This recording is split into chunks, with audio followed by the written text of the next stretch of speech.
यानंतर बघूया, शरद पवारांनी पुन्हा एकदा ईडीवर निशाणा साधला। रोहित पवारांवरील कारवाई अयोग्य असल्याचा दावा शरद पवारांनी केला। ईडीच्या प्रकरणात दोषी आढळल्याचं प्रमाणही 0% असल्याचं वक्तव्य शरद पवारांनी केलं।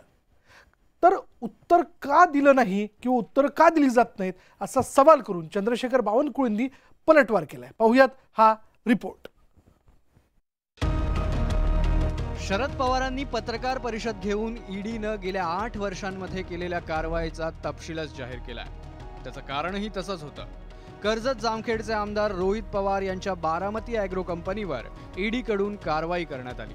त्यामुळे शरद पवारांनी आकडेवारी सादर करून ईडीची कारवाई राजकीय आकसातून होते याकडे बोट दाखवलाय। भाजप सत्तेत आल्यापासून ईडीकडून 121 नेत्यांवर कारवाई करण्यात आली।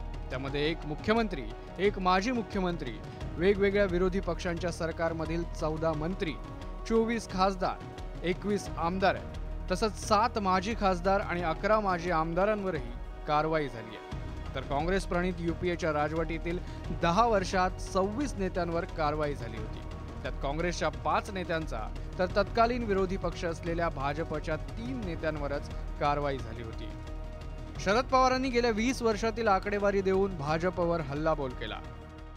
आमच्या 147 मध्ये 85% नेते हे विरोधी पक्षाचे, नॉन बीजेपी।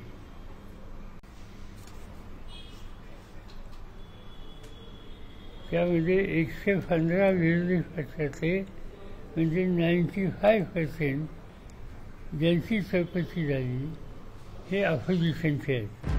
शरद पवार एवढ्यावरच थांबले नाही, तर विरोधी पक्षातील नेत्यांनी भाजपमध्ये प्रवेश केल्यावर त्यांची चौकशी थांबवली जाते याकडे त्यांनी लक्ष वेधलं। हसन मुश्रीफ, प्रताप सरनाईक, यामिनी जाधव अशी उदाहरणंही शरद पवारांनी दिली।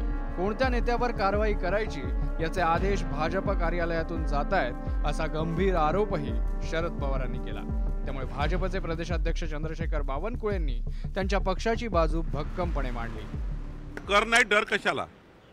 तुम्ही जर चूक केली नाही तर ईडीच्या कुठल्याही नोटीसचं उत्तर साधेपणाने देता येतं।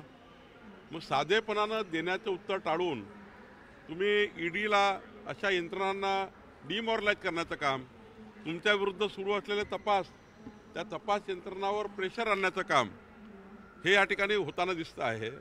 जर तुम्ही काही केलं नाही तर लवकरच त्याचा निर्णय होईल। ईडीच्या कारवाईवरून सुरू झालेलं राजकारण लवकरच शमण्याची चिन्ह दिसत नाहीयेत। लोकसभा निवडणुकीच्या पार्श्वभूमीवर सत्ताधारी आणि विरोधकांकडून ईडीच्या मुद्द्यावरून जोरदार राजकीय हल्ले होणार असल्याचं आता स्पष्ट होत आहे। Bureau report, news 18 Lokmat.